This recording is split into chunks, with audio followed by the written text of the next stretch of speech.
کل ہم نے بہن کے حقوق کیا ہیں وہ بیان کیے۔ اب آئیے، چونکہ عزیز و اقارب میں والدین کے بعد دو بڑے رشتے ہوتے ہیں، ایک بہن کا اور ایک بھائی کا۔ بھائی کے کیا حقوق ہیں ایک بھائی کے اوپر، اس کو جاننے کے لیے آج ہم اس چیز کو بیان کریں گے حدیث طیبہ کی روشنی میں کہ اپنے بھائی کے ساتھ سب سے پہلی چیز یہ ہے کہ نیک سلوک کیا جائے اور معاملے میں نرمی برتی جائے۔ رسول اللہ صلی اللہ علیہ وسلم اپنے ماں باپ اور بہن بھائیوں کے ساتھ ہمیشہ نیک سلوک کرنے کا حکم دیتے تھے۔ اس کی وجہ بھی یہی ہے کہ قرآن پاک میں حسن سلوک کے درجہ بدرجہ جو حقائق بیان کیے ہیں ان میں والدین کے بعد بہن اور بھائی کی باری آتی ہے۔ پہلا اس میں یہ ہے کہ اگر آپ اکٹھے رہ رہے ہیں تو نیک سلوک کیا جائے۔ نیک سلوک میں بہت ساری چیزیں شامل ہو جاتی ہیں۔ مثال کے طور پر کلام آتی ہے، کلام کے ساتھ ساتھ اگر آپ الگ دونوں بھائیوں نے گھر بسایا ہے تو اس میں معاملہ فہمی آتی ہے، جیسے کہ وراثت کی تقسیم ہے، مال کی والدین کے والد صاحب کے مال کی تقسیم ہے،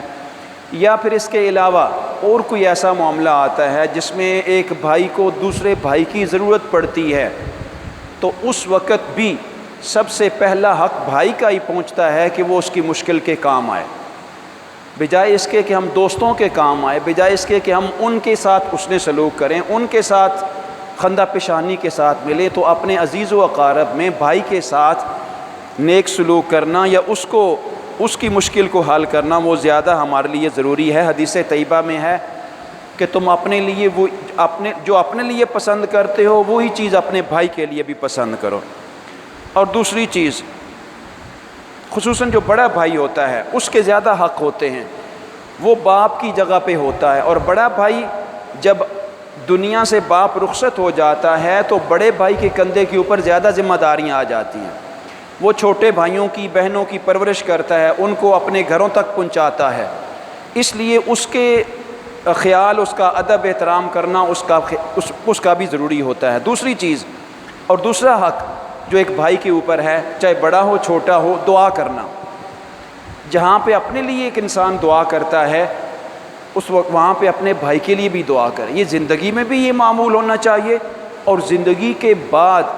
جب بھائی قبر میں پہنچ جائے تو بھی یہی معمول ہونا چاہیے کہ ان کے لیے دعائے مغفرت کرنی چاہیے۔ اور اسی طرح اگر وہ خود بھائی کے لیے دعا کرتا ہے تو ہو سکتا ہے اللہ رب العزت اپنے بھائی کے ساتھ کی ہوئی دعا کے صدقے میں اللہ رب العزت ان کو بخش دے گا۔ یہ کیفیت حضرت موسیٰ علیہ السلام کی دعاؤں میں ملتی ہے ہمیں۔ قرآن پاک میں ہے رب اغفر لی ولی اخی وادخلنا فی رحمتک وانت ارحم الراحمین۔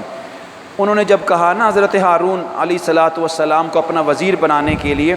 تو اللہ رب العزت نے کہا کہ اس طرح ہارون اپنی بخشش کی بھی دعا کیا کرتے تھے، اپنے بھائی کی بھی دعا کیا کرتے تھے، اور یہ بھی ارشاد فرماتے تھے کہ ہمیں بھی اپنی رحمت میں، ہم دونوں کو اپنی رحمت میں داخل فرما۔ اور اسی طرح اگر وہ بھائی آپ کی دعا کے سبب کسی وجہ سے اس کا فائدہ ہوا ہے، یا آپ کی مشکل کی وجہ سے کسی وجہ سے اس کا فائدہ ہوا ہے، تو جس کا فائدہ ہوا ہے اس کو چاہیے کہ اپنے بھائی کا شکریہ ادا کرے تاکہ ان کی آپس میں محبت بڑھتی رہے۔ نمبر 3، تیسرا حق، غلطیوں پر چشم پوشی کرنا اور درگزر سے کام لینا۔ یہ حقیقت ہے کہ جہاں پہ دونوں بھائی اکٹھے رہتے ہیں وہاں پہ بہت سارے ایسے معاملات ہو جاتے ہیں جو تلخ کلامی کی طرف چلے جاتے ہیں، غصے کی طرف چلے جاتے ہیں، طبیعتوں میں اختلاف ہوتا ہے، طبیعتیں ملتی نہیں ہیں۔ تو اگر کبھی اختلاف ہو جائے تو چھوٹے بھائی چاہیے کہ اپنے بڑے بھائی سے معافی مانگ لے، اور بڑے بھائی کو چاہیے کہ درگزر کر دے، ضد بندی نہ کرے۔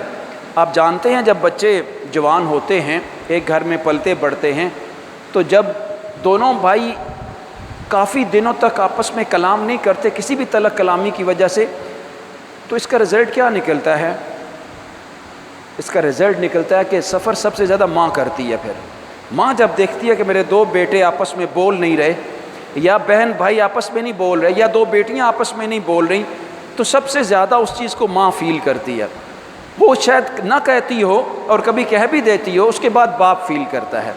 تو یہ ماں باپ کو آپ ایک طرف تو آپ اپنے بھائی کو درگزر نہیں کر رہے، ان کے ساتھ آپ یہ بھی جانتے ہیں کہ 3 دن سے زیادہ خاموشی یا قطع کلامی یہ جو ہے نا اللہ کی حضوری کہ وہ ناقابل برداشت ہے اور ناقابل معافی جرم ہے، تو اس صورت میں درگزر کر دینا چاہیے اور معاف کر دینا چاہیے، اور معاملہ فہمی والی بات کرنی چاہیے۔ جہاں پہ اکٹھے ہوں ایسی باتیں ہوتی رہتی ہیں، ایسی صورت میں کبھی بھی اس کو لمبا اور طول نہیں دینا چاہیے۔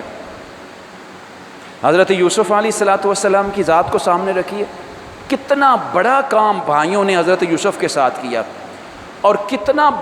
کتنی عظیم جو درگزر والا معاملہ حضرت یوسف نے کہا کہ سب کچھ ہونے کے باوجود بھی ارشاد فرمایا لا تثریب علیکم اليوم، اللہ تمہیں معاف کر دے اور میں بھی آج کے دن تمہارے اوپر کوئی پکڑ نہیں ہے، تمہیں معاف کرتا ہوں۔ 5ویں چیز، معاملات کو صاف رکھنا۔ ہمیشہ یاد رکھ لیجئے کہ 2 رویوں میں